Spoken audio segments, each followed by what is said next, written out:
Johan Jadot et Mehdi Keshirem, on est à Nantes. Vous travaillez dans une entreprise de transport frigorifique, la STEF, à côté de La Roche-sur-Yon. Et jusque-là, vous faisiez votre boulot de syndicaliste normalement, réclamant des salaires, des jours de congé, des choses comme ça. Et tout s'emballe pour vous au début de l'année quand vous vous mettez à dénoncer les faits de racisme dans l'entreprise. Le salarié d'origine maghrébine, on est venu lui rapporter qu'il y avait plusieurs de ses collègues qu'il appelait le Bougnoul. C'était son surnom quand j'étais absent, il appelait le Bougnoul.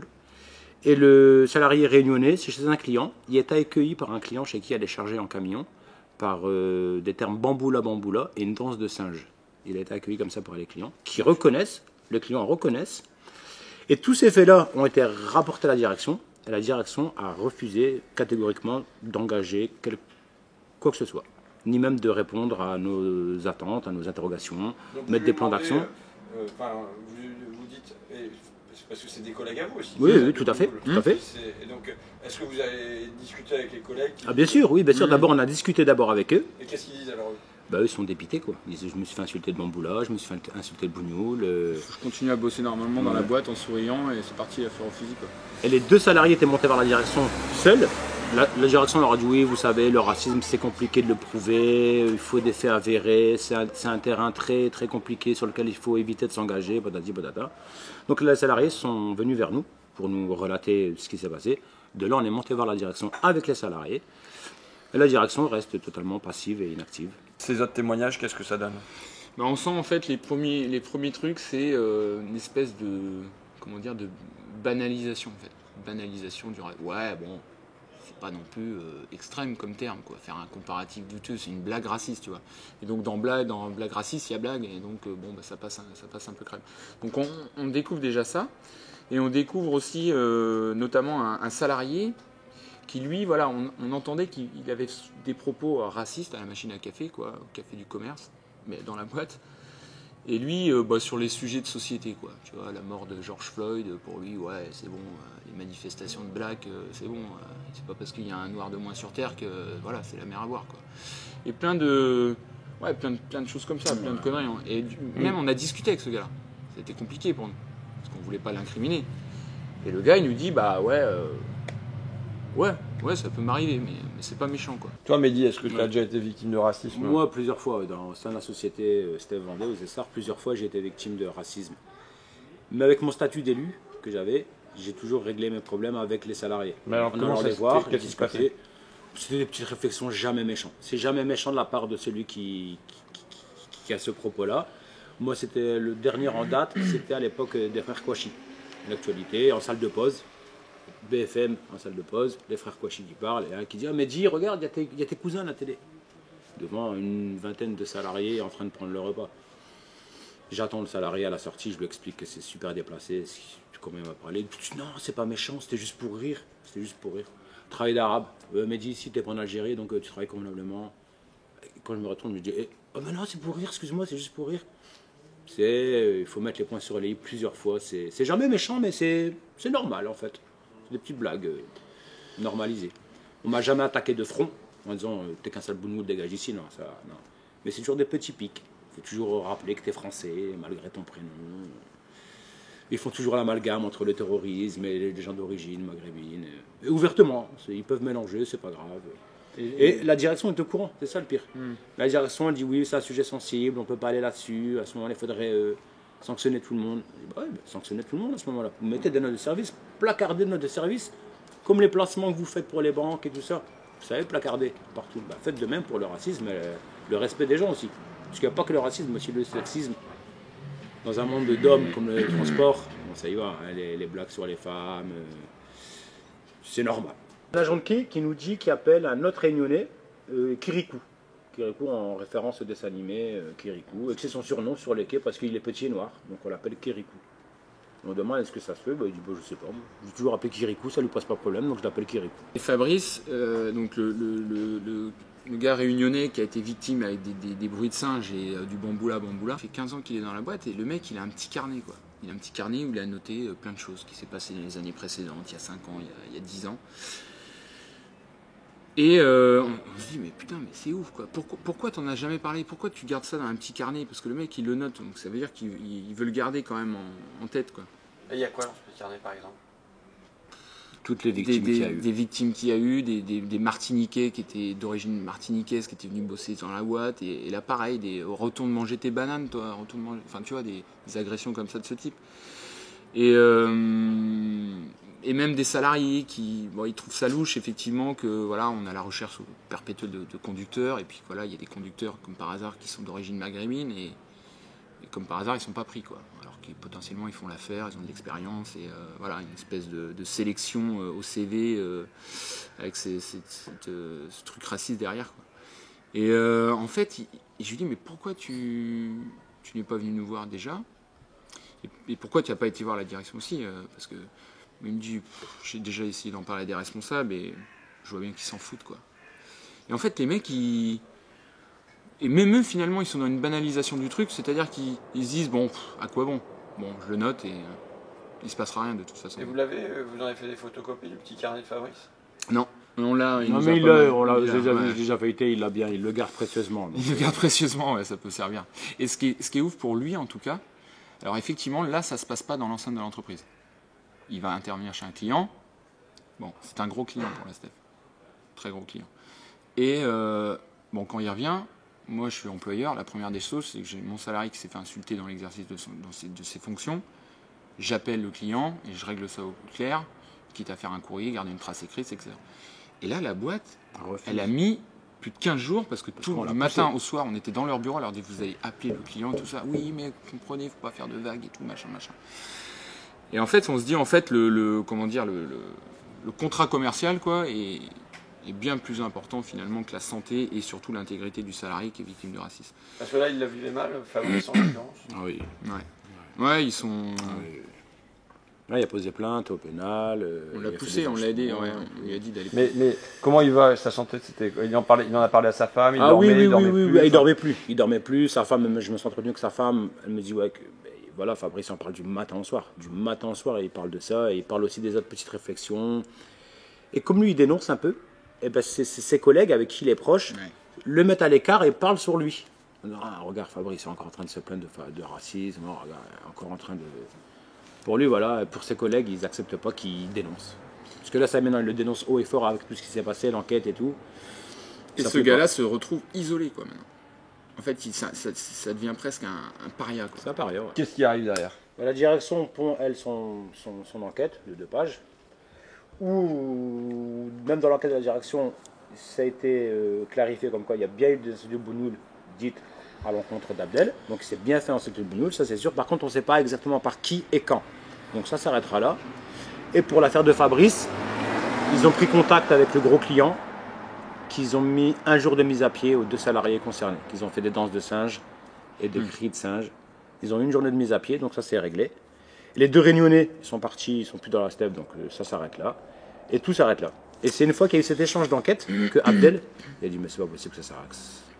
La direction le note noir sur blanc que je me suis bien fait insulter de Bougnoul à plusieurs reprises, il le note dans l'enquête, et on en reste là. Et elle va pas plus enquêter pour trouver les auteurs. C'est-à-dire qu'elle a le pouvoir de tirer les verres du nez, potentiellement de mener un vrai travail d'enquête, d'instruction. Et en fait, ouais, elle le fait pas, quoi. Et au moment où on dit que de toute façon on va emmener l'affaire au prud'homme et puis au moins ce sera réglé, on avance. Bon, il y a tout un échange un peu houleux parce que nous ça nous énerve, ça nous fend le cœur de voir que la boîte est capable de mentir notamment sur la tête d'Abdel, de reconnaître finalement qu'il y a des actes racistes mais qui vont rien faire, qui peuvent pas identifier, qui font pas leur taf, etc. Une réunion un peu houleuse, quoi. Le ton monte.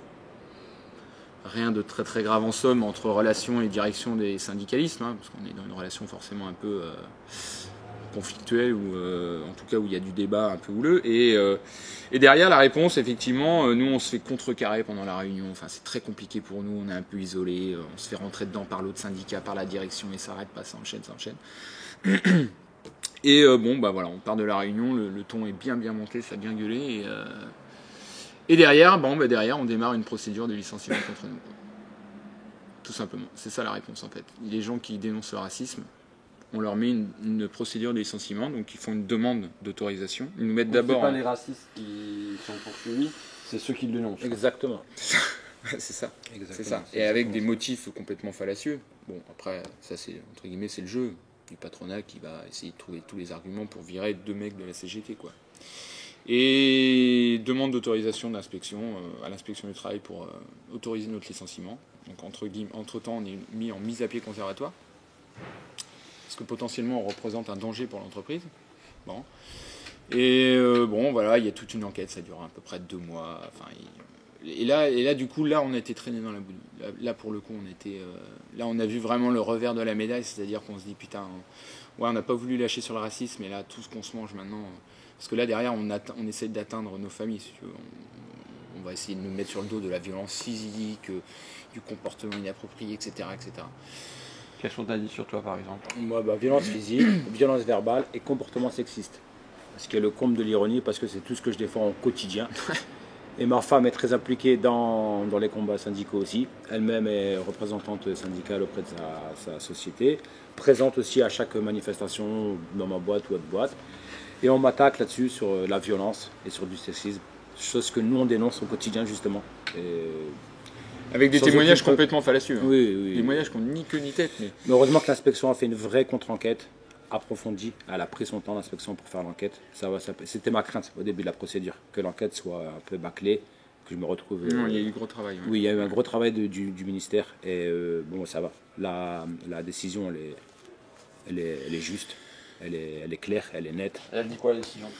Elle met en avant les carences de l'employeur en termes de gestion Du conflit, ouais. du conflit. Elle met en valeur nos compétences à nous, d'élus CGT, ce qu'on fait au quotidien. Donc, ils vous réintègrent dans l'entreprise? Oui. Ouais. Donc là, bon, soulagement quand même, parce qu'on se dit, bon... Donc, vous êtes resté 2 mois à la maison? Ouais, 2 mois et demi. Ouais. Du 26 juin, enfin du 24 juin au 8 septembre. Donc l'été a été très long. Très, ouais. Donc, le 8 septembre, vous revenez dans l'usine? Enfin, dans la boîte, quoi. Ouais, on revient quelques jours après, 2 jours après. Ouais, 2 jours le 10. Parce que du coup, il y a beaucoup de gens qui avaient besoin de nous voir, de discuter avec nous, parce que derrière, il se dit tellement de choses, en fait. Ils nous ont dit, hein, dans la boîte, c'était une véritable chasse à l'homme contre nous, quoi. On nous a accusés des pires crimes, des pires saloperies, quoi. Et bon, voilà, on donne nos explications, on leur donne 2-3 brides de l'inspection du travail, en disant que l'inspecteur reconnaît que nous, effectivement, on s'est énervé. Bon, ok, on n'est pas des surhommes, hein, on est comme tout le monde. Voilà, on a eu des termes inappropriés dans la réunion, par exemple, le fait que moi, au bout d'un moment, je m'énerve et que je tutoie mon employeur. Effectivement, ça, c'est une incivilité qui n'est pas entendable à la base. Mais bon, tout ça, ça s'inscrit dans un contexte. Voilà. Bon. Et donc, en fait, tout se passe bien pendant 2-3 heures. On voit pas mal de collègues, de camarades, de salariés lambda qui sont finalement, ils se disent, ah tiens, c'est bien, vous êtes revenus et tout, on est content. Et puis au bout de 3-4 heures dans la boîte. Au bout de 3h30. On était dehors, tranquillement. À 13h30, on sort fumer une clope à l'abri fumeur. Et d'un coup, une trentaine de salariés, avec beaucoup d'encadrement, beaucoup de gens des bureaux, sortent avec des pancartes, format A5, avec des insultes dessus. A3. Des grands. Ouais, des grands. Cassez-vous, dégagez. On ne veut plus de vous ici. Terreur. Honte à vous. Terreur. Manipulateur. Pression politique. On nous accuse presque de pression politique d'avoir Donc, encerclé. l'inspection du travail vient de vous réintégrer dans l'entreprise en disant vous êtes compétent et vous faites face à des carences du côté de l'autre syndicat et de la direction. Et c'est contre vous qui avez dénoncé le racisme qu'on sort pour dire dégagez d'ici, quoi. Exactement, c'est ça. Et de l'autre, c'est quasiment encerclé. On est carrément encerclé par les trentaines de salariés, dont un entièrement cagoulé, dont on ne connaît pas l'identité. Moi, physiquement, je ne le connais pas. Dans ma boîte, je n'avais jamais vu avant. Il ne fait pas partie des effectifs en CDI déjà, c'est sûr. Et voilà, ça dure 16 minutes. Pendant 16 minutes, on se fait insulter et huer et encercler par des salariés. Et vous l'avez enregistré, du coup? Oui, on a enregistré. Ouais, on s'est dit, là, faut qu'on se protège, faut qu'on filme, quoi. Et donc, ils sont tous là. Vas-y, filmez. Allez, fiers, Enfin, ils sortent en manif. Ouais. on travaille. Ouais, c'est bien. Et on n'est pas des menteurs. On n'est pas des menteurs, on s'attaque pas à des femmes ou à des collègues. Ils ont été biberonnés, ils ont été lobotomisés.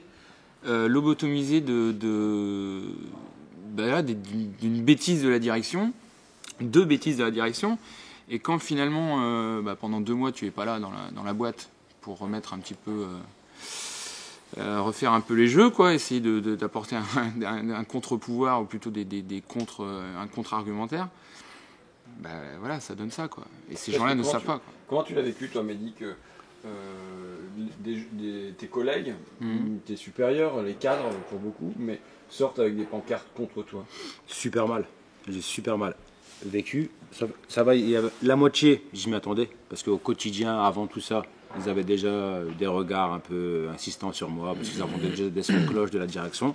Parce qu'on a toujours été gênants, clairement. Que ce soit des défenses de salaire, des conditions de travail, on a toujours été gênants parce qu'on s'est toujours opposé à la direction. On a toujours fait notre travail jusqu'au bout, même si ça ne plaisait pas.